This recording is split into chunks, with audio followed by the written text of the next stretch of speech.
Back to live show. ఏపీకి ప్రత్యేక హోదా అంశంపై కేంద్రం స్పష్టత, వివరణలు, అలాగే ప్రతిపక్షాల ఆరోపణలు, నిరసనలు కొనసాగుతూనే ఉన్నాయి. నిన్న వెంకయ్యనాయుడు వైజాగ్ బ్రిక్స్ సమావేశానికి వచ్చిన సందర్భంగా పార్టీ సమావేశంలో మాట్లాడుతూ ఏపీ సీఎంతో మాట్లాడి ఆయన ఓకే చేశాకనే రాష్ట్రానికి ప్రత్యేక ప్యాకేజీ నిర్ణయం తీసుకుని ప్రకటించామని చెప్పి స్పష్టం చేశారు.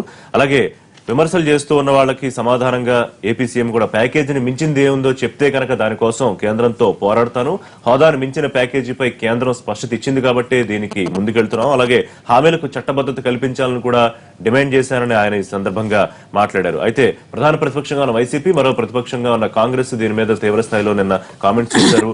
హోదాను తాకట్టు పెట్టేశారు, పోలవరం కాంట్రాక్టుల కోసం సంజీవ లాంటి హోదాను తాకట్టు పెట్టారని వైసీపీ సీనియర్ నేత మాజీ మంత్రి బొత్స విమర్శిస్తే ఏ రకంగా మీరు థ్యాంక్స్ చెప్తారు ప్రధానమంత్రికి? రాష్ట్రానికి వచ్చే ప్రయోజనాలని అలాగే చట్టంలో ఉన్న వాటిని ప్యాకేజ్ రూపంలో మభ్యపెడుతూ ఉంటే మీరు థ్యాంక్స్ చెప్పి ప్రజలను మభ్యపెడతారా అని చెప్పి సీరియస్ గా ఘాటుగా ముఖ్యమంత్రికి ఒక లేఖ రాశారు. ఈ అంశాల మీద వాళ్ళ లైవ్ షోలో మనం డిస్కస్ చేద్దాం. మనతో పాటు జాయిన్ అవుతున్నారు ఎన్ తులసిరెడ్డి గారు, ఏపీసీసీ ఉపాధ్యక్షులు, పార్టీ సీనియర్ నాయకులు; నందమూరి లక్ష్మీపార్వతి గారు, YSRCP general secretary; C Kutumba Rao గారు, AP planning commission vice chairman, TDP నేత; రఘునాథ్ బాబు గారు, ఏపీ బీజేపీ ముఖ్య అధికార ప్రతినిధి. ముందుగా కుటుంబరావు గారు, విమర్శలు సరే, ఇప్పటికే కేంద్రం ఎందుకు హోదా కాకుండా ప్యాకేజ్ నిర్ణయం తీసుకున్నాము దానికి సంబంధించి ఇప్పటికే ముఖ్యమంత్రి గారు చెప్పడం కానివ్వండి, మీ పార్టీ నాయకులు చెప్పడం కానివ్వండి, కానీ ఇప్పటికీ వస్తున్న విమర్శలు ప్రధాన ప్రతిపక్షంగా ఉన్న వైసీపీ అయితే నన్ను దాదాపుగా మీరు రాష్ట్రాన్ని తాకట్టు పెట్టిన పరిస్థితుల్లో మాట్లాడారు. అలాగే కాంగ్రెస్ చీఫ్ కూడా విమర్శలు చేశారు. విమర్శలు చేస్తూ ఒక లేఖ రాశారు. ఏం చెప్తారు వాళ్ళందరికీ సమాధానం? ఇప్పుడు అవగాహన లేకుండా మాట్లాడేకి మాటలకనమాట రిప్లై ఇవ్వటం కూడా చాలా కష్టం అండి. ఎందుకంటే ప్యాకేజ్ కానీ లేకపోతే హోదా కానీ, హోదా ఇస్తే కనుక ఎంత వస్తుంది, లేకపోతే ప్యాకేజ్ వల్ల ఏమన్నా డెవలప్మెంట్ అవుతుందా లేదా అనేది డీప్గా విశ్లేషణ చేసుకోవాలి. ఇప్పుడు కాంగ్రెస్ నాయకులు విమర్శలు చేసే ముందు 2013లో కాంగ్రెస్ ప్రభుత్వం ఉంది కదా, కేంద్రంలో ఉంది, రాష్ట్రంలో ఉంది, రఘురామ్ రాజన్ కమిటీ వచ్చింది. Raghuram Rajan committee on special category status, backward status పైన ఇచ్చారు రిపోర్ట్. ఇచ్చినప్పుడు క్లియర్లీ అక్కడ కంబైన్డ్ ఆంధ్రప్రదేశ్ కూడా ఎలిజిబిలిటీ లేదు. ఓవరాల్గా 11 రాష్ట్రాలు ఏవైతే ఉన్నాయో అందులో కూడా 8 రాష్ట్రాల్లో కూడా లిమిటెడ్ అమౌంట్ ఇవ్వాలి అని చెప్పారు. ఇది వరకు ఫార్ములా ఏముండేది తులసిరెడ్డి గారికి కూడా తెలిసే ఉంటుంది. గాద్గిల్ ముఖర్జీ ఫార్ములా కింద స్పెషల్ కేటగిరీ స్టేటస్కి నార్మల్ సెంట్రల్ అసిస్టెన్స్ నుంచి డబ్బులు ఇచ్చేవారు 30% వరకు ఇయర్ మార్క్ చేసి. దాని ప్రకారం ఇచ్చేటప్పుడు ఫార్ములా ఉండేది. అందులో కూడా పాపులేషన్కి అనమాట 25%, ఏరియాకి 17.5%, మిగతాది ఫిజికల్ ఎఫిషియన్సీకి వీటికన్నిటికి కూడా 52.5% ఉండేది. రఘురామ్ రాజన్ గారు ఇది చాలా బ్యాడ్ ఫార్ములా. ఎందుకంటే బీహార్ లాంటి రాష్ట్రమే ఉందనుకోండి, పాపులేషన్ ఎక్కువ, ఏరియా తక్కువ. అందుకని చెప్పేసి రఘురామ్ రాజన్ కమిటీ ఇచ్చిన దాంట్లో ఏం చేశారు, 80% పాపులేషన్కి వెయిటేజ్ ఇచ్చారు, ఓన్లీ 20% ఏరియాకి ఇచ్చారు వెయిటేజ్. అదే క్రైటీరియా కనుక తీసుకుని వాళ్ళ హోదా ప్రకారం కనుక ఇచ్చి ఆ ఫార్ములా ప్రకారమే కనుక సపోజ్ మనకు కూడా అనమాట డిస్ట్రిబ్యూట్ చేద్దామంటే కనుక కంట్రీలో మనలాంటి రాష్ట్రాలు అనమాట ఇంకా చాలా రాష్ట్రాలు తెర మీదకి వస్తాయి. ఒరిస్సా అవనివ్వండి, ఇటు బీహార్ అవనివ్వండి, మిగతాయి కూడా. ఇవన్నీ కూడా కూలంకుషంగా స్టడీ చేసినట్టుండే ఫైనాన్స్ కమిషన్ ఏం చేసింది, వైవి రెడ్డి గారి నేతృత్వంలో ఉన్న ఫైనాన్స్ కమిషన్ అన్ని రాష్ట్రాలకి ఫైనాన్సెస్ ఒకే తాటిపైన చూస్తాము. స్పెషల్ కేటగిరీ స్టేటస్ నార్మల్ స్టేట్స్కి చూసి డెఫిసిట్ ఉన్న స్టేట్కి గ్రాంట్ ఇస్తాము అన్నారు. అనే ఆంధ్రప్రదేశ్కి కూడా 22,680 కోట్లు గ్రాంట్ వస్తుందని చెప్పేసి అని క్వాంటిఫై చేశారు. 5 సంవత్సరాల్లో అది కేంద్ర ప్రభుత్వం కూడా ఇస్తాం. మిగతా రాష్ట్రాలకు ఎంత వస్తుందో కూడా మీరు చూసే ఉంటారు. ఈవెన్ వెస్ట్ బెంగాల్, కేరళ లాంటి వాటికి కూడా మొదటి సంవత్సరం వచ్చింది గ్రాంట్ అనమాట, తర్వాత సంవత్సరం ఉండదు. కానీ కాబట్టి హోదా వల్లనే మొత్తం అయిపోతుంది.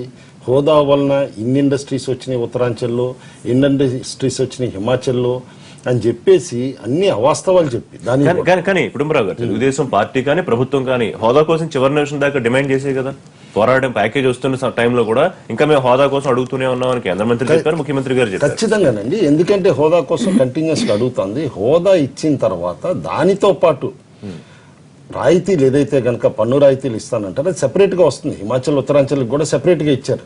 అలాంటిది ఇస్తే గనక ఖచ్చితంగా రాష్ట్రానికి అడ్వాంటేజెస్ ఉంటుందని. అయితే క్లియర్లీ అక్కడ పన్ను రాయితీల దగ్గర కూడా వాళ్ళ దేశంలో ప్రతి ఒక్కళ్ళు మెచ్చుకున్నది జిఎస్టీ బిల్లు, 1 నేషన్ 1 ట్యాక్స్ అని చెప్పేసి వాళ్ళ జిఎస్టీ యాక్సెప్ట్ చేసి అన్ని పార్టీలు యునానిమస్ గా పార్లమెంట్ లో పాస్ చేశారు. జిఎస్టీ వచ్చిన తర్వాత మీకు సింపుల్ గా చెప్తాను, ఎక్సైజ్ రాయితీ ఉంటుంది ఇండస్ట్రీస్ కి, ప్రత్యేక హోదా వస్తే అంటారు. ఎక్సైజ్ రాయితీ ఇస్తే గనక జిఎస్టీ ఉన్నప్పుడు నష్టం ఏ మ్యానుఫ్యాక్చరింగ్ ఇండస్ట్రీ రాదు. ఎందుకంటే వన్స్ ఎక్సైజ్ ఎగ్జామ్షన్ మ్యానుఫ్యాక్చరింగ్ పాయింట్లో ఇస్తే గనక ఇన్పుట్ ట్యాక్స్ క్రెడిట్ ఏదైతే ఉందో గనక చైన్ బ్రేక్ అయ్యి అనమాట అల్టిమేట్లీ మ్యానుఫ్యాక్చరర్ సఫర్ అవుతాడు. వాళ్ళు ఎందుకు తమిళనాడు మహారాష్ట్ర ప్రొటెస్ట్ చేస్తున్నాయి ఇప్పటికీ కూడా మ్యానుఫ్యాక్చరింగ్ స్టేట్స్ కాబట్టి అనమాట జిఎస్టీ పైన ప్రొటెస్ట్ చేస్తాను. కాబట్టి ఇట్లా డీప్ గా కాస్త ఆర్థిక వ్యవహారాలన్నీ కూడా అర్థం చేసుకుని ఉంటే గనక కూలంకుషంగా ఖచ్చితంగా హోదా వల్ల ఎంత బెనిఫిట్ ఉంది లేకపోతే ప్యాకేజ్ వల్ల ఎంత బెనిఫిట్ ఉంది అనేది బేరీ చేసుకుంటే ఇవాళ రాష్ట్రంలో ఉన్న క్లిష్ట పరిస్థితిలోనమాట ఖచ్చితంగా ఏం చేయాల్సి వస్తుంది. కేంద్రం ఇచ్చింది తీసుకోవాలి. బెగ్గర్స్ కెనాట్ చూస్, అది కూడా అర్థం చేసుకోండి. ఇచ్చింది తీసుకోకుండా ఎవరో ఒక నాయకుడు అన్నట్టు పాచిపోయిన లడ్లను ఇంకొక ఆయన అంటాడు మనమే బెగ్గర్స్ ప్లేస్ చేసుకున్నావా ఆంధ్రప్రదేశ్ ని? ఎవరు చేశారండి? కాంగ్రెస్ పార్టీనే చేసింది. ఇంకెవరు చేశారు బెగ్గర్స్ ప్లేస్ లో? తులసిరెడ్డి గారు, ఇప్పుడు ఇక్కడ ప్రత్యేక హోదా, స్పెషల్ డెవలప్మెంట్ ప్యాకేజీ అని చట్టంలోని 108 సెక్షన్స్ కింద వివిధ అంశాల అమలు. ఈ మూడు ఒకదానికోటి ప్రత్యామ్నాయం కాదు, దేని సపరేట్. ప్రత్యేక హోదాకు సంబంధించి సరే దాంతో పెద్ద బ్రహ్మాండంగా ఒరిగిపోయేది ఏం లేదు అంటున్నారు.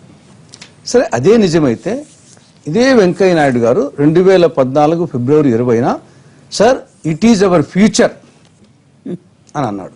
కాబట్టి ఆ మాటలు వచ్చేసి అవగాహన రాహిత్యంతో అన్నారా లేదంటే మోసంగా అన్నారా? అది ఒకటి.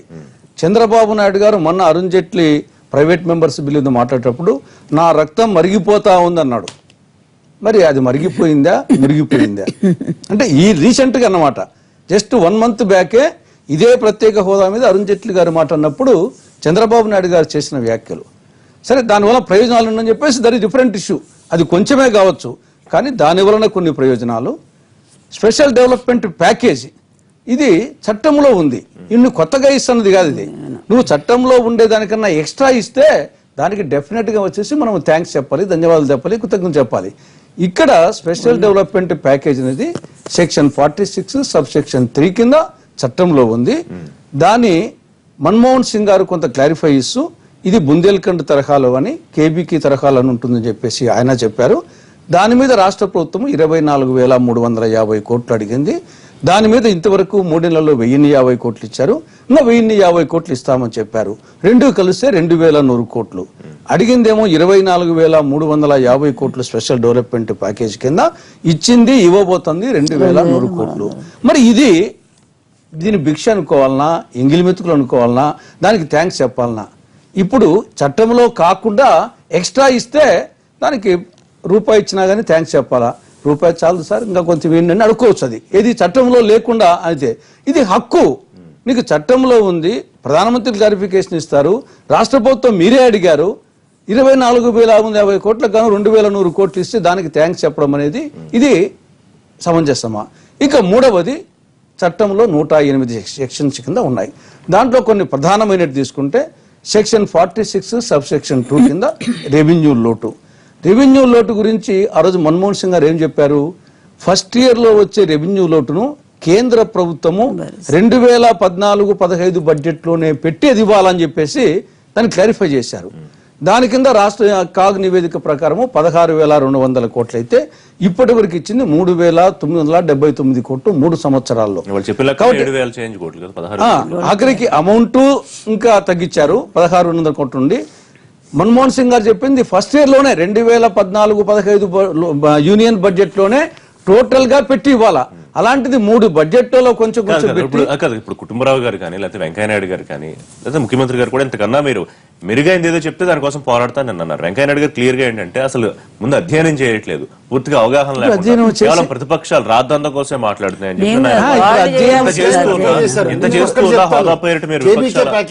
కాబట్టి అదొక్కటి క్లారిఫై చేస్తున్నా. అది 32 జిల్లాల పైగా అనమాట, 3 రాష్ట్రాలకు సంబంధించి మధ్యప్రదేశ్, ఇటు లోవర్ ఉత్తరప్రదేశ్ అనమాట, ఒరిస్సా దగ్గరది. దానికి 26,000 కోట్లు ప్యాకేజ్ ఇచ్చారు అదని చెప్పేసి మొత్తం ఖర్చు పెట్టింది ఇప్పటికి 6,500 కోట్లు. అండ్ ఆ 32 జిల్లాల్లో ఇంతవరకు పారామీటర్స్ ఒకటి కూడా ఇంప్రూవ్ కాల. కాబట్టి ఒక్కొక్క రాష్ట్రంకి అక్కడ ఉన్న పొజిషన్ ఏంటి దాన్ని బట్టి అనమాట ఇస్తా ఉండొచ్చు. ఇవాళ రేపు ఈ 2,000 కోట్ల పైచీలకు ఏదైతే సరిపోకపోతే అడిషనల్ గా ప్యాకేజ్ మేము డిమాండ్ చేస్తాం బ్యాక్వర్డ్ డిస్ట్రిక్ట్స్ కి. అది ఇయరని కాదు, కొన్ని అవాస్తవాలు ఆయన చెప్పొద్దని చెప్పేసి అని అంటున్నా. 46 సబ్సెక్షన్ 3లో ఏముంది? రెవెన్యూ లోటు భర్తీ చేయమని ఉండలా. క్లియర్ గా మీరు చూడండి, అందులో రెవెన్యూ లోటు భర్తీ చేయమని ఉండలా. 14th finance commission separate award ఇవ్వాలని ప్రొవిజన్ చేశారు. అన్ని చూడమనండి, ఎందుకంటే నేను యాక్ట్ చదివాను, పైనుంచి కింద దాకా ప్రతి సెక్షన్ చదివాను. పార్లమెంట్లో రాజ్యసభలో ప్రధానమంత్రి గారు అన్నారు, అది ఒప్పుకుంటాను. ఖచ్చితంగా ప్రధానమంత్రి గారు 6 ఏదైతే గనక మేము ప్రామిస్ చేశారో అవి ఒప్పుకుంటాను. పోనీ 6 ప్రధానమంత్రి గారు ఏదైతే ప్రామిస్ చేశారో కాంగ్రెస్ పార్టీకి అంత కంపలంటూ పోయినట్టు ఎవ్రీడే కౌంట్ అయినట్టు గనక ఆ టైం అప్పుడు ఎందుకు మరి బిల్లు పెట్టలేకపోయారండి? ఇక్కడ వాళ్ళ నాయకుడే ఉన్నారు, ఓ పుస్తకం రాశాడు, ఆయన చదివే ఉంటారు, ఓల్డ్ హిస్టరీ న్యూ జాగ్రఫీస్ అని చెప్పేసి జయరాం రమేష్ గారు పుస్తకం రాశారు. ఏ విధంగా అయింది అనేది చదివితే గనక సిగ్గేస్తుంది మనకి, అందులో ఏ విధంగా విభజన జరిగింది. ఆయన ఇవాళ ప్రెస్ మీట్కి వచ్చి ఏమంటారు, 60,000 కోట్లు వస్తుంది సంవత్సరానికి అని అంటారు. నేను ఫోన్ చేసి కూడా అడిగితే మాట్లాడ్డాను, 60,000 కోట్లు ఏ విధంగా ప్రత్యేక హోదా ఇస్తే వస్తుందో తులసిరెడ్డి గారిని ఎక్స్ప్లెయిన్ చేయమనండి. ఇమీడియట్ గా వెళ్ళి నిరాహార దీక్ష చేస్తామండి ఇయ్యమని. తులసిరెడ్డి గారు అదే అంటే ముఖ్యమంత్రి గారు చెప్పేది, లేకపోతే ఇప్పుడు కుటుంబరావు గారు చెప్పినా ఇంతకన్నా మెరుగ్గా you have to compare this package with హోదా, రెండు కంపేర్ చేయండి. ఇంతకన్నా మెరుగ్గా వచ్చిందంటే ఖచ్చితంగా మళ్ళీ పోరాడతాం. ప్యాకేజ్ ఎందుకు అవుతుందో అంటాను. ప్యాకేజ్ వచ్చేసి ఓన్లీ రాయలసీమకు ఉత్తరాంధ్రకు స్పెషల్ డెవలప్మెంట్ ప్యాకేజ్, అది మాత్రమే ప్యాకేజీ. మిగతాదంతా చట్టంలో వచ్చేసి కుదిచ్చేసేసి దాని ప్యాకేజ్ అంటే ఎట్లా? స్పెషల్ డెవలప్మెంట్ ప్యాకేజ్ స్పెసిఫిక్ గా ఉంది, సెక్షన్ 46 సబ్ సెక్షన్ 3. దానికి సంబంధించి 24,350 కోట్లకు 1050 కోట్లు ఇచ్చారు, 1050 కోట్లు ఇస్తామని చెప్పారు.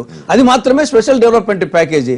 మిగతాదంతా చట్టంలోని అడిగిన దానికి ఇవ్వాల్సిన దానికి రూపాయి ఇవ్వాల్సి ఉంటే 5 పైసలు 10 పైసలు ఇచ్చి ఏదో ఐపీ పెట్టిన వాళ్ళు కదా వచ్చేసి రూపాయికి 5 పైసలు ఇస్తాం 10 పైసలు ఇస్తాం పెట్టి దాని ప్యాకేజ్ అంటున్నారు.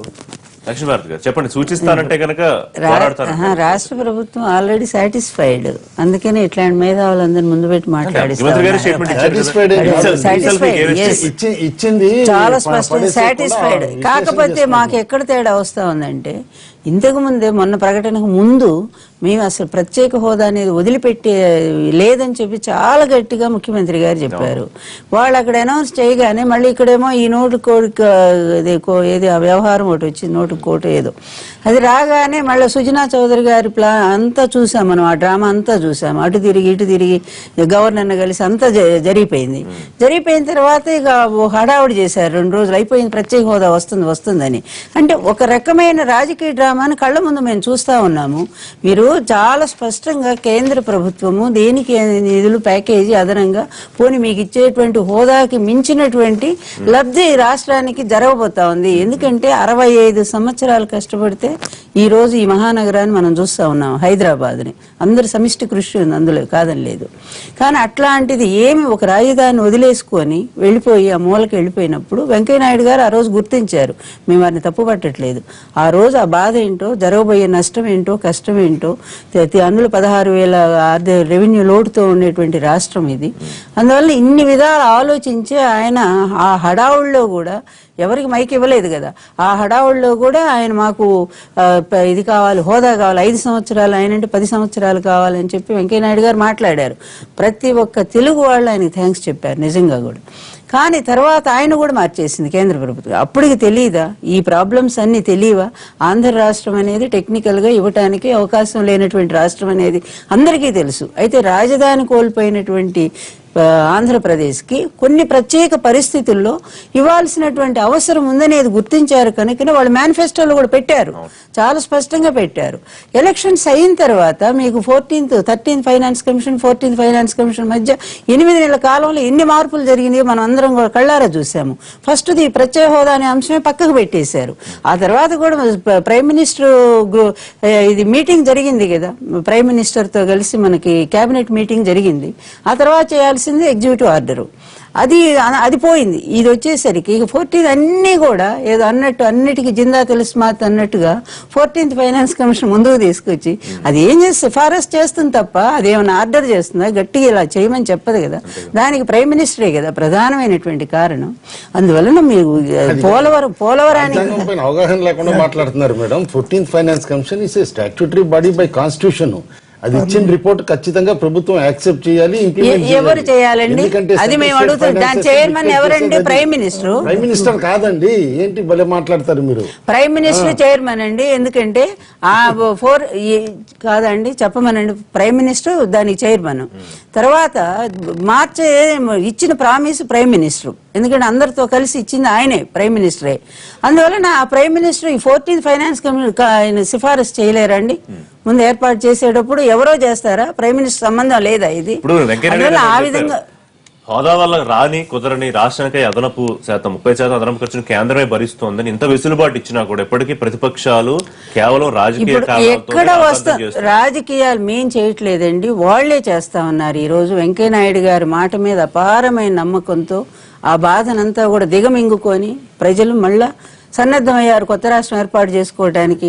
చంద్రబాబు నాయుడు గారిని ఎన్నుకున్నాం గనుక ఆయన ఏదో ఉద్ధరిస్తారని అనుకున్నారు. ఆ విధమైన ఆశలో ఉండేటువంటి రాష్ట్రాన్ని నీళ్లు జల్లినట్టు అయిపోయింది ప్రత్యేక హోదా పక్కకు పోవడంతో. ఇక నిధులు ప్యాకేజ్ అనేది సంబంధించి ఎంతెంత రిలీజ్ అవుతున్నాయో మనం చూస్తానే ఉన్నాం. పోలవరం ఎంత పెరిగిపోయిందండి, 25,000 చెప్తున్నాను.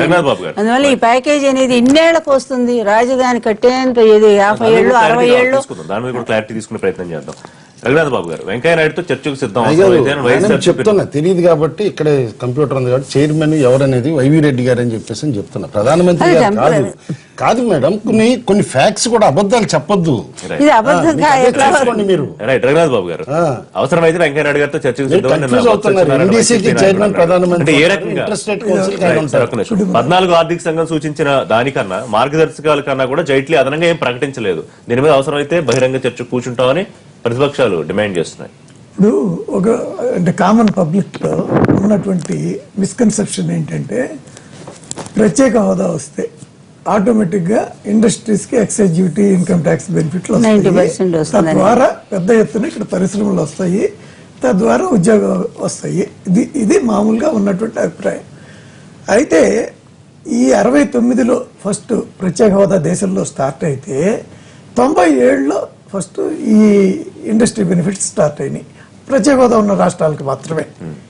కానీ 2013లో ప్లానింగ్ కమిషన్ ఒక స్టడీ చేయించిన దరిమల అప్పుడు యూపీఏ ప్రభుత్వం అధికారంలో ఉన్నప్పుడు 2014 నుంచి ఈ కొన్ని రాష్ట్రాలకి తీసేయటం మొదలుపెట్టింది. ఫర్ ఎగ్జాంపుల్ హిమాచల్, ఉత్తరాంచల్ 2014 నుంచి వాటికి వాళ్ళ అక్కడ కొత్తగా పరిశ్రమలు పెట్టినా అంటే వాళ్ళు ప్రత్యేక హోదా అనుభవిస్తున్నారు.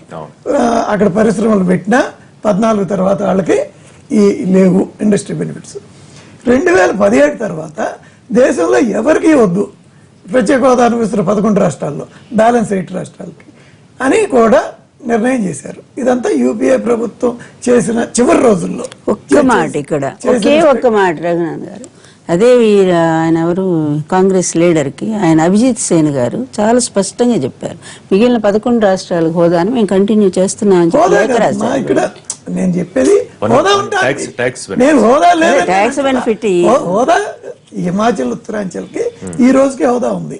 కానీ ఎక్సైజ్ డ్యూటీ, ఇన్కమ్ ట్యాక్స్ బెనిఫిట్లు లేవు 14 నుంచి లేవు. కాబట్టి సో అన్ని లేకపోతే హోదా అనేది ఊరికి కిరీటంలా ఉంటుందా? కాదు, హోదా వల్ల రాయితీలు లేకపోతే మీకు హోదా వల్ల ఏమీ లేదు. హోదా వల్ల ఎంతైతే వస్తుందో అంతా క్వాంటిఫై చేసి లేదా అదర్వైజ్ ఆల్సో అంతా ఇవ్వడానికి ఈఏపీ ద్వారా కేంద్ర ప్రభుత్వం రెడీ. రఘునాథ్ బాబు గారు, కామన్ పబ్లిక్ లో ఉన్న ఒక ప్రశ్ననే నేను అడుగుతున్నా. హోదా ఇస్తూ, ఎందుకంటే ప్రత్యేక పరిస్థితుల్లో ప్రామిస్ చేశారు కాబట్టి హోదా ఇస్తూ, సరే 5 ఏళ్ల 10 ఏళ్ళు అంతా ఇస్తూ ఏదైతే మీరు ప్రత్యేకంగా చూద్దాం అనుకుంటున్నారో అభిమానంగా, ఆ ప్యాకేజీ సంబంధించి ఆ రెండు చేయడానికి ఎట్టి పరిస్థితుల్లో సాధ్యపడదా? కారణం ఏంటంటే కామన్ పబ్లిక్ నేను బయటకు వెళ్ళినప్పుడు ఏమైందంటే కామన్ పబ్లిక్ లో కూడా ఎట్లయిపోయిందంటే ఏదో హోదా ఇస్తే గనక ప్రతి ఊరు హైదరాబాద్ అయిపోద్ది, ప్రతి సిటీ ముంబై అయిపోద్ది అన్నట్టు అనమాట. మీరు ప్రచారం చేసుకున్నదే. హైయెస్ట్ అన్ఎంప్లాయ్మెంట్ ఎక్కడ ఉందో తెలుసా అండి? ఇది ఉత్తరాంచల్ హిమాచల్లో ఉంది. ఎందుకు? కన్వర్షన్ కోసం ట్యాక్స్ బెనిఫిట్లకు వెళ్ళిన కంపెనీలు మోటాముల్లా సర్దుకుని వెళ్ళిపోయినాయి ఎప్పుడైతే 14లో ట్యాక్స్ రాయితీలు అయిపోయినాయో. అంటే మీరు 5 సంవత్సరాలు ఒకటండి, ఆంధ్రప్రదేశ్ లాంటి రాష్ట్రానికి భౌగోళిక పరమైన నేను అది చెప్తున్నా, డిఫరెన్సెస్ ఉన్నాయి. ఆంధ్రప్రదేశ్ లాంటి రాష్ట్రానికి ప్రత్యేక హోదా వస్తే మీరు అందుకనే క్లియర్లీ లాస్ట్ ఈ రిపోర్ట్స్ అయ్యి కూడా ఇప్పుడున్న ఇండియా ప్రభుత్వం చేయలేదండి. యూపీఏ ప్రభుత్వం ఉన్నప్పుడే రఘురామరాజన్ రిపోర్ట్ వచ్చింది. ప్లానింగ్ కమిషన్ రిపోర్ట్ కూడా ఎంతవరకు మిస్యూజ్ అయ్యింది, ఎప్పుడు డిస్కంటిన్యూ చేయాలని చెప్పింది కూడా యూపీఏ ప్రభుత్వం టైం అప్పుడే వచ్చింది.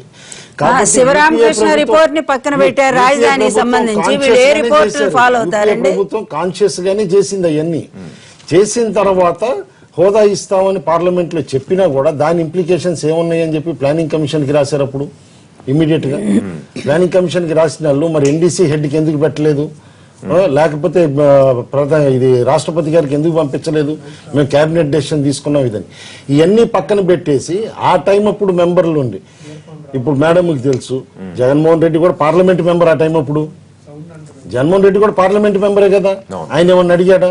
పోనీ అదే టైం అప్పుడు కేవీపీ రామచంద్రరావు కూడా పార్లమెంట్ మెంబరే కదా. అధికార ఇది ఇవాళ ఏం మాట్లాడుతున్నారు?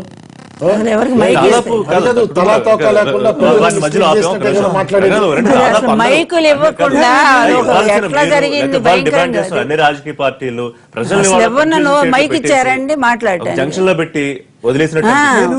ఒక్క వెంకయ్యనాయుడు గారు తప్ప ఎవరు మాట్లాడలేకపోయారు. ఓకే సార్, నేను ఆ స్టడీ అది ఆ ప్లానింగ్ కమిషన్ దాని మీద స్టడీ చేసింది మీకు రిపోర్ట్ పంపిస్తాను. దాని ప్రకారంగా నేను వచ్చిన కంక్లూజన్ ఏంటంటే పర్ ఎంప్లాయ్మెంట్ పర్ ఇయర్ 4 లక్షల రూపాయలు కేంద్ర ప్రభుత్వం ఫోర్గో అవుతుంది. అంటే పర్ హెడ్ పర్ మంత్ 30,000. కానీ వాళ్ళకి 10,000 యావరేజ్ సాలరీ ఇస్తారు. ఆ రోజుల్లో 10,000 ఇస్తారు. కానీ కేంద్ర ప్రభుత్వం 33,000 పోగొట్టుకోవాలి. ఇది దుర్వినియోగం అవుతుంది. ఏమవుతుందంటే మొత్తం సోప్ ఒక చోట తయారు చేసుకుని దానికి ర్యాపింగ్ చేసి మొత్తం ఎక్సైజ్ డ్యూటీ అక్కడ క్లెయిమ్ చేస్తున్నారు.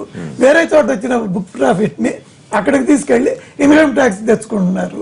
ఇది దుర్వినియోగం. ఒక్క నిమిషం, యలమంచిలి శివాజీ గారు మనతో మాట్లాడడానికి సిద్ధంగా ఉన్నారు. మాజీ ఎంపీ ఈ అంశం మీద మొదటి నుంచి వారు అధ్యయనం చేస్తూ ఫాలో అవుతున్నారు. నమస్కారం శివాజీ గారు. శివాజీ గారు నమస్కారం. మీ క్లారిఫై చేయడం ఏంటంటే మొదటి నుంచి కూడా ఈ కాంట్రరీ టు పాపులర్ గోయింగ్స్ ఆ రోజు ఎవరిని కేకలేసినప్పటికీ కూడా అప్పటి నుంచి ఇప్పటి వరకు కూడా 2 రాష్ట్రాలు ఉండాలి తెలుగు వాళ్ళకి అని చెప్పి నమ్మేవాళ్ళు నేను ఒకటి ప్రథముడిని. రెండోది రాజధాని బెజవాడ గుంటూరు మధ్య రావాలని కోరుకున్నవాడు నేను. అందువల్ల నేను మాట్లాడేదానికి ఏదైనా ఆపాదించడం ధర్మంగా ఉండదు. అది ఒక భాగం. రెండోది చంద్రబాబు నాయుడు కానీ లేకపోతే వెంకయ్య నాయుడు కానీ బాగా దగ్గరగా చూసిన వాడిని, వాళ్ళకి బాగా కావాల్సిన వాడిని నేను, వాళ్ళు కూడా నాకు కావాల్సిన వాడు. 2 ఈ నేపథ్యంలో చాలా దురదృష్టం ఏంటంటే కొత్తగా ఏర్పడిన రాష్ట్రం she a victim of treachery from all sides. అన్ని పక్కల నుంచి కూడా చాలా ట్రెచరీకి లోన్ అవుతుంది. అది ఎలాగ ట్రెచరీకి లోన్ అవుతుందంటే కొంత తెలిసి కొంత తెలియక ఏదేదో మాట్లాడేస్తున్నారు, అది ప్రచారంలోకి వెళ్ళిపోతుంది. 14th ఫైనాన్స్ కమిషన్ రిపోర్ట్ ని పార్లమెంట్ ఆమోదించింది, ప్రభుత్వం ఆమోదించింది. అది అందువలన దానికి చైర్మన్ ఎవరా? చైర్మన్ మన రెడ్డి గారు, వైయూ రెడ్డి గారు. దాంట్లో సభ్యులు ఉన్నారు. దాన్ని నేను కూడా పై నుంచి కింద వరకు చదివాను. అదో భాగం.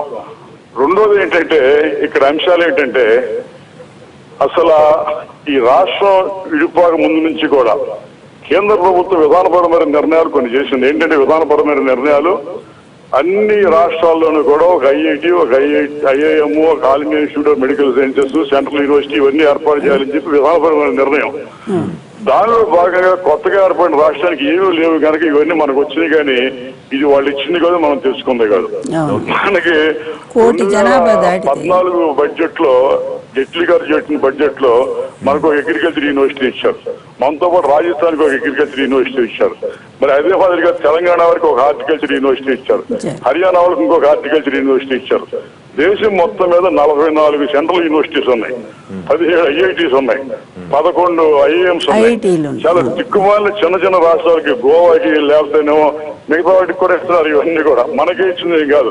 శివాజీ గారు, ఒక నిమిషం. చెప్పనివ్వండి, ఇది వాస్తవం. దానిలో భాగంగా మనకు వచ్చింది కానీ దానికి జబర్దస్తుకుని అది ఇచ్చాం ఇది ఇచ్చాం అని చెప్పుకోవడం అంతకన్నా తెలివి తక్కువ ఒకటి ఉండదు. రెండో భాగం ఏంటంటే మరి 2014లో జైట్లీ గారు పెట్టిన బడ్జెట్ లో స్పష్టంగా చెప్పింది ఏంటంటే మనకి ఆంధ్రప్రదేశ్ కి తర్వాత రాజస్థాన్ కి హర్యానాకి లేకపోతే తెలంగాణకి అగ్రికల్చర్ యూనివర్సిటీలు హార్టికల్చర్ యూనివర్సిటీలు ఇస్తామని చెప్పి దానికి 200 కోట్లు ఈడ మార్క్ చేశారు. ఈడ మార్క్ చేసి హెడ్ ఆఫ్ ది అకౌంట్ కూడా చూపించిన తర్వాత we allowed to slip it through our fingers. మన చేతుల్లోంచి మనం జార విడుచుకున్నాం దాన్ని ముఖ్యమంత్రి గారు దృష్టి తీసుకొచ్చారు. ముఖ్యమంత్రి గారు దృష్టి తీసుకొస్తే ఆయన దాని ఫౌండేషన్ స్టోన్ వేయడానికి కేంద్రం నుంచి వ్యవసాయ మంత్రి వచ్చినప్పుడు సరే నువ్వే మాట్లాడే శివాజీ అని చెప్పి నేను కూడా మాట్లాడా. కేంద్ర మంత్రితో ఉపన్యాసం కూడా చెప్పాను ఆ రోజున. అది ఈ నేపథ్యంలో మన వాళ్ళకి కొంత తెలిసి కొంత తెలియక ఏదేదో మాట్లాడేసి లేనిపోయిన కన్ఫ్యూజన్. శివాజీ గారు ఒక విషయం శివాజీ గారు ఒక విషయంలో కొంచెం క్లారిటీ ఇవ్వండి. ఇవాళ బీజేపీ కాదు కదా, ఒక నిమిషం ఇవాళ బీజేపీ లేకపోతే ప్రస్తుతానికి తెలుగుదేశం పార్టీ చెప్తోన్న కంపారిజన్ లో కంపేరిటివ్ స్టడీలో హోదా కన్నా ప్యాకేజీ మేలు అని చెప్తున్న విషయం కరెక్టా కాదా? ఇప్పుడు అసలు హోదా మూలన ఏమొస్తుంది అనుకుంటున్నారండి వీళ్ళు? హోదా మూలన ఏమొస్తుంది అనుకుంటున్నారు? పరిశ్రమలు వస్తాయని చెబుతున్నారు పదే. పరిశ్రమ వస్తే మాకేమొస్తుంది? పరిశ్రమ వస్తే they are going to create a few islands of wealth in this part. ఎందువల్లంటే ₹1 కోటి పెట్టుబడి పెట్టి ఒక పరిశ్రమ పెడితే ఇవాళ పరిస్థితి ఏంటంటే ఒక్క ఉద్యోగం వస్తుంది. ఒక్క ఉద్యోగం వస్తుంది. మరి అవి లెక్కలు. ఈ మధ్య మా పుల్లారావు గారు ఈ గుంటూరులో ఆగస్టు 15 జెండా వందనం చేశారు. నాకు వచ్చే అలవాటు ఏంటంటే చెడ్డ అలవాటు, చిన్నప్పటి నుంచి జెండా వందనానికి ఆగస్టు 15కి రిపబ్లిక్ డేకి నేను వెళ్తుంటాను. అక్కడికి ఎవరు వచ్చినా రాకపోయినా నేను రెజిమెంటల్కి వెళ్ళి కూర్చుంటాను. దాంట్లో ఉపన్యాసం ఏం చెప్పాయంటే ఆయన 3,900 కోట్లతో పరిశ్రమలు దాటడానికి మాకు ఒప్పందాలు ఉన్నాయి రాష్ట్రానికి జిల్లాకి అని చెప్పి దాని మూలన ఎన్ని ఉద్యోగాలు వస్తాయంటే 3500 ఉద్యోగాలు వస్తాయన్నాడు. అంటే ఏంటి ₹1 కోటి పెట్టుబడి పెడితే ఒక ఉద్యోగం వస్తుంది. దానిగా నువ్వు భూమి ఇవ్వాలి, నీళ్లు ఇవ్వాలి, కరెంట్ ఇవ్వాలి, తర్వాత కరెంట్ మీద సబ్సిడీ ఇవ్వాలి, ఇంట్రెస్ట్ మీద సబ్సిడీ ఇవ్వాలి, డిప్రిసియేషన్ అలవెన్స్ ఇవ్వాలి, వాటి ట్యాక్స్ కట్టడం. కాలుష్యం మాత్రం మాకు మిగులుతుంది. అందువలన హోదా అనే దాని మీద సామాన్య ప్రజానేకాన్ని మిగిలిదేంటి? విద్య, వైద్యం, లేకపోతే ఆరోగ్యం, లేకపోతే ఉపాధి. శివాజీ గారు, ఈ ప్రత్యేకంగా చూస్తాం ప్రత్యేక ప్యాకేజ్ ఏదైతే ఇచ్చాం దాంతో సంతృప్తి చెందాల్సిన అవసరం ఉంది అని చెప్పదలుచుకున్నారా? ఇట్ ఈస్ ఆన్ గోయింగ్ అండి. It is on going. ఇవాళ రేపు ఎల్లుండి ఎప్పుడు నిరంతరం కొనసాగుతూ ఉండేది. కొనసాగుతూ ఉండి ఆ తెచ్చిన డబ్బుని ఎంత సక్రమంగా వాడుకోవాలో చూసుకోవాలి. ఆ సక్రమంగా వాడుకోకుండా it is optimum utilization of limited resources. ఆ రిసోర్సెస్ సక్రమంగా వాడుకోవాలి కానీ దాన్ని విస్తృతిగా వాడుకుని అవసరానికి లేకుండా పోతే అది దానికి అభిలేషన్ ఏం కాదు కదా. దాని మూలన పరిమితమైన ప్రయోజనం మాత్రమే ఉంటుంది. దాని మూలన రాష్ట్ర ప్రభుత్వం కూడా కొంచెం గట్టిగా పట్టుకుని డబ్బులు జాగ్రత్తగా వాడుకోవాలి కానీ విస్తృతిగా దుబారా చేయడం మంచిది కాదు. దాని మూలన ప్రయోజనం ఉండదు. రైట్ శివాజీ గారు, థ్యాంక్ యూ. లైవ్ షోలో ఫోన్ లోకి అందుబాటులోకి వచ్చేందుకు. చిన్న బ్రేక్ తీసుకుందాం. బ్రేక్ తర్వాత షో కంటిన్యూ చేద్దాం.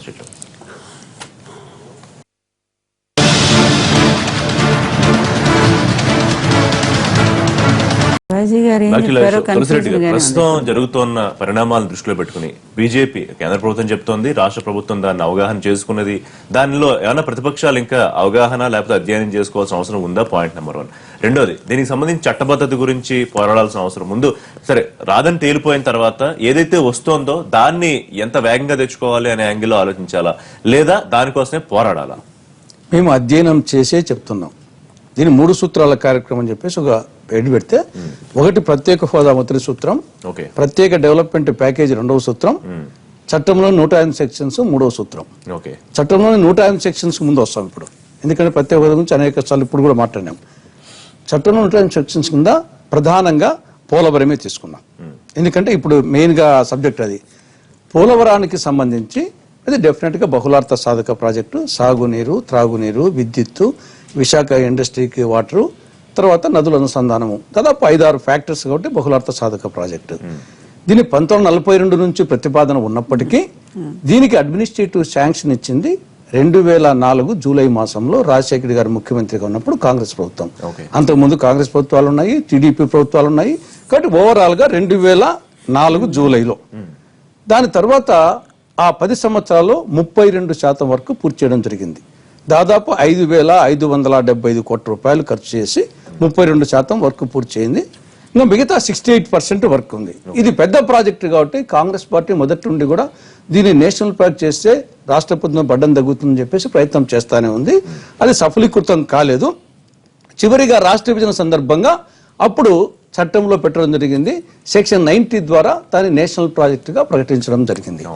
అదే సెక్షన్ 90లో స్పష్టంగా ఉంది, the central government shall execute the project and obtain all requisite clearances, forest, environmental, resettlement and rehabilitation. కాబట్టి ఇది టోటల్ బాధ్యత కేంద్ర ప్రభుత్వం మీద పెట్టడం జరిగింది. ఎందుకంటే రాష్ట్ర ప్రభుత్వం మీద బర్డన్ ఉండదు, ఆర్థిక బర్డన్ అని చెప్పేసి దాంట్లో పెట్టడం జరిగింది. ఇప్పుడు దాన్ని కేంద్ర ప్రభుత్వం రాష్ట్ర ప్రభుత్వం మీద మోపిందా, రాష్ట్ర ప్రభుత్వం చిన్న అనుమానం, ఎవరు పూర్తి చేసినా ఒక పీరియడ్ ఆఫ్ టైం కి అది పూర్తి అవడంలో ఇబ్బంది ఏంటి? ఇప్పుడు కేంద్ర ప్రభుత్వం ఏంటంటే రాష్ట్ర ప్రభుత్వం ఏజెన్సీగా కేంద్ర నిధులతో, సరే నాబార్డుని తెచ్చుకోవడమో రీపే అది పక్కన పెట్టండి, నిధులతో ఈ ప్రాజెక్ట్ పూర్తవుతుంది. దీంట్లో ఉన్న సమస్య ఏంటి? ఇప్పుడు అరుణ్ జైట్లీ గారి స్టేట్మెంట్ లో మొన్న ఆయన ఏం చెప్పాడు, 1/4/2014 ఎస్టిమేట్ వాల్యూ ఎంతుందో దాంట్లో ఇరిగేషన్ కాంపోనెంట్ కు మాత్రమే ఇస్తామని చెప్పాడు మొన్న. అంటే దానికి పర్యవసానంగా దీంట్లో 3 components, irrigation component, power component, drinking water component. దీంట్లో ఇరిగేషన్ కాంపోనెంట్ అని చెప్పాడు.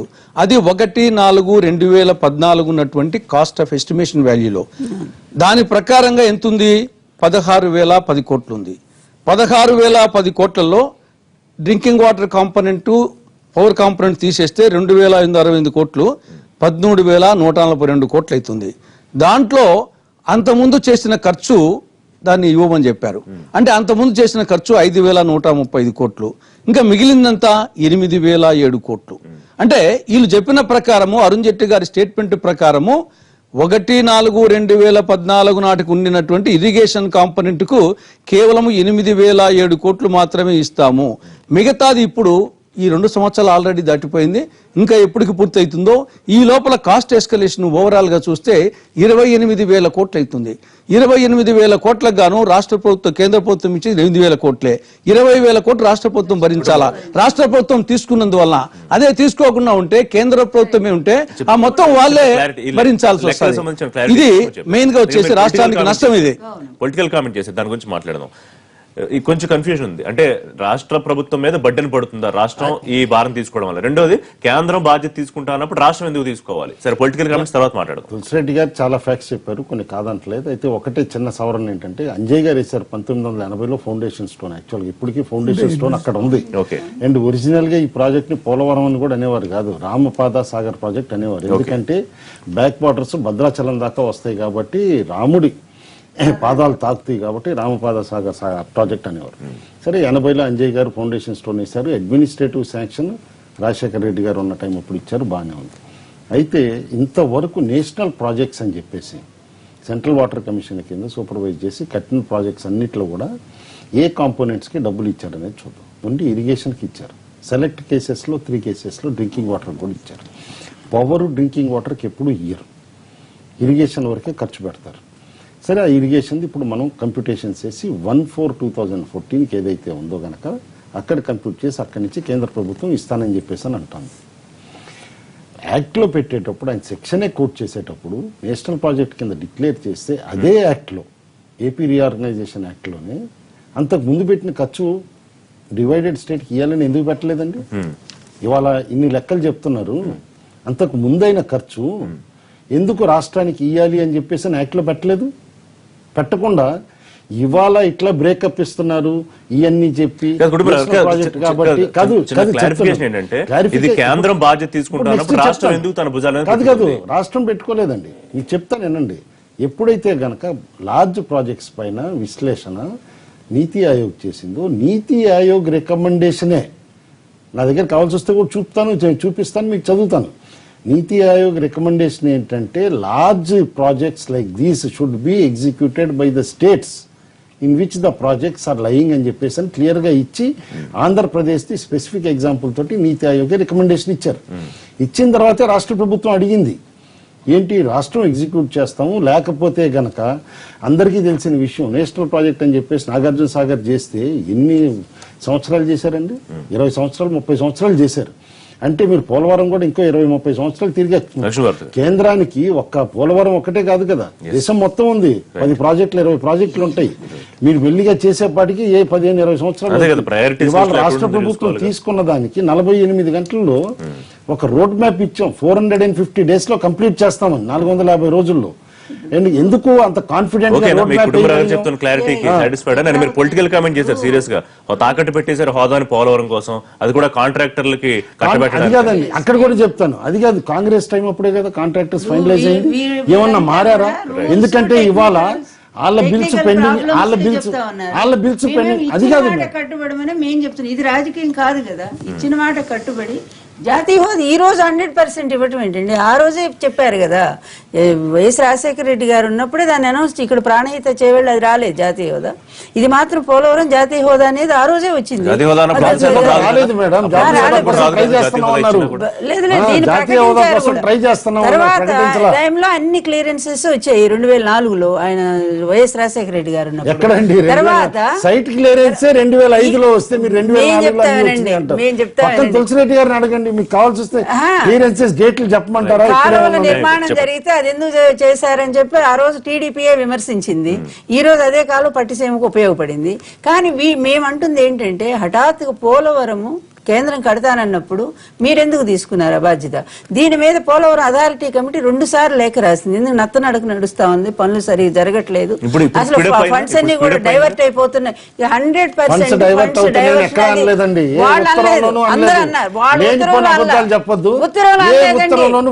ఉత్తరంలో అనలేదు. నేను కూడా అదే చెప్తున్నా, ఉత్తరంలో అనలేదు. బయట మొత్తం కూడా కామెంట్స్ అదే. ఏదైతే మీరు ఇప్పుడు ఇచ్చారో దానికి వర్క్ చేస్తున్నటువంటిది ఆ కంపెనీ మీద మొత్తం టీవీలండి, మీ టీవీ9 అందరూ కూడా ఎన్ని విమర్శలు చేశారో ఒక్కసారి మీరు చూడండి అక్కడ ఏం జరుగుతుందని. దాని మీద అసలు ఏమి నియంత్రణ లేకుండా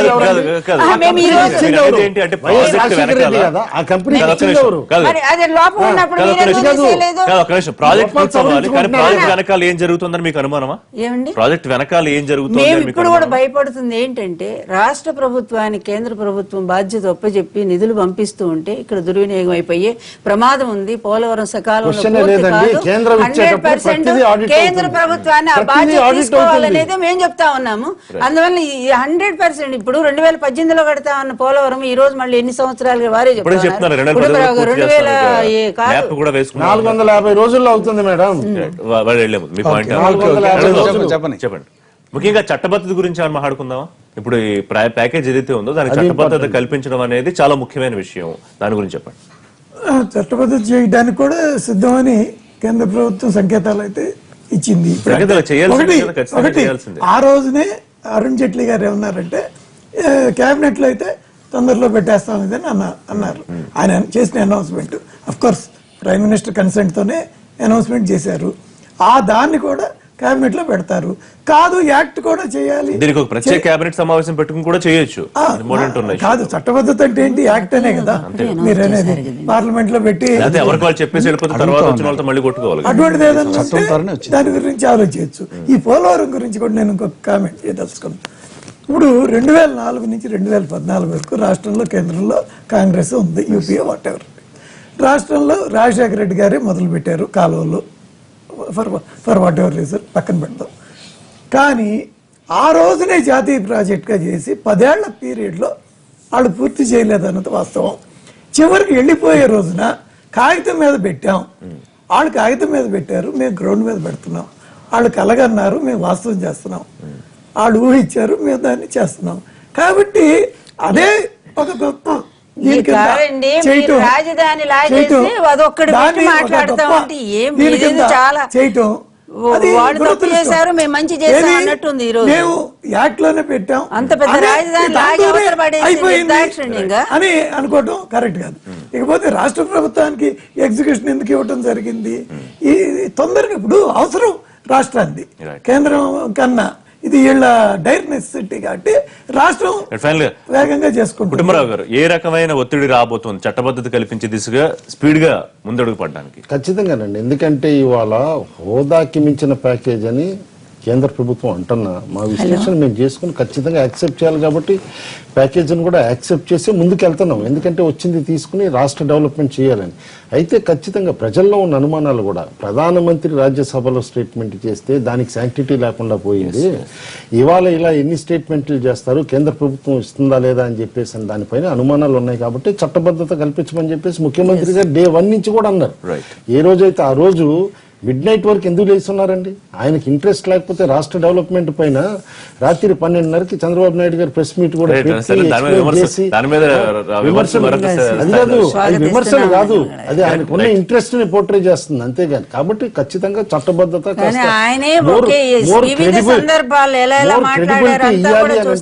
కేంద్ర ప్రభుత్వం పైన ఉంది. అది డెఫినెట్లీ హోప్ చేస్తున్నాం. ఎందుకంటే